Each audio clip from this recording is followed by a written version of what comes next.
Hello guys, in this video I am going to show you how to set custom attachments on the PUBG Mobile application. But first I just want to mention, don't forget to subscribe to my channel, because at 10,000 subscribers I am going to show you my whole YouTube revenue statistics and growth strategy, how to make money online. Now let's jump into it. First of all, open the application on your phone and click on this button in the right side corner down below, and then tap on settings at the top.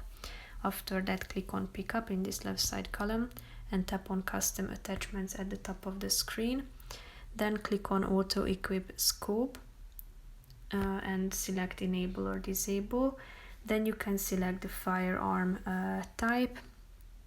Here you can select it and you can add the new one by tapping on the add button. So here you can see the firearm selection, tap on the firearm you would like to add and click on add configuration. So that's pretty much it for this video guys. See you in the next one. Bye bye.